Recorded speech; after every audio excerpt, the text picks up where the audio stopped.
Greetings from the Nerd Castle Kitchen. Stan Jabalisco here. A couple little examples of some of the snack foods I eat. I guess for me every meal is a snack. Fancy octopus, pampa, fancy octopus, and geisha smoked baby clams. I'm into seafood, as you might have gathered. I'm also into doing page proofs.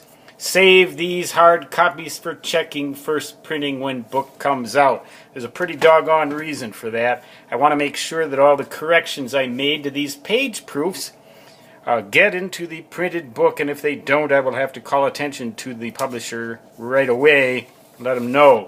Now here is what I do. I take the PDF file that my compositor sends to me, in this case chapter 3 of an upcoming book. It'll be published in October of 2014, a ham and shortwave radio for the electronics hobbyist. This is chapter 3. This is what the page proofs look like after my trusty Hewlett-Packard circa 1998 laser printer rendered it. And I like to just very carefully, and I mean dot by dot like I've never seen the book before, and I want to learn from it everything that's in it. Very carefully proofread everything, and you can see that I've found a few things.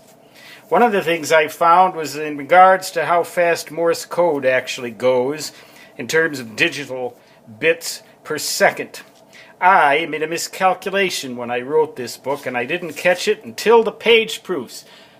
The editors couldn't be expected to catch it. They don't know those sorts of little nitty-gritty ham radio details, but I'm supposed to know that stuff.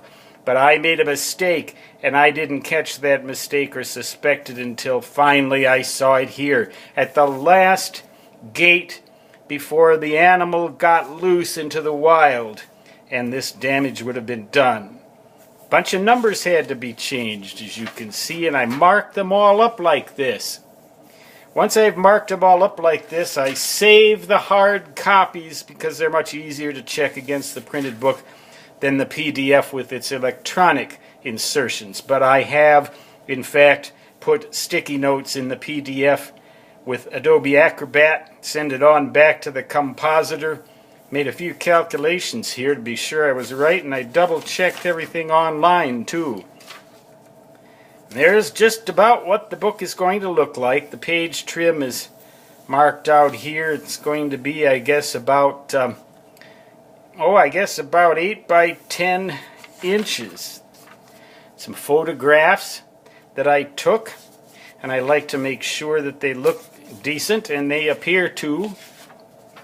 This is the format, the way they'll do it. When you get your page proofs, whatever kind of book you're doing, take them doggone seriously. Print them out, save the hard copies for checking when it comes out, so you be sure that all of the appropriate corrections got made. And then you can have some brain food. Your choice. Smoked baby clams or fancy octopus. That's the menu today. You can take it or leave it. Stan Jabalisco signing off. Until next time. So long.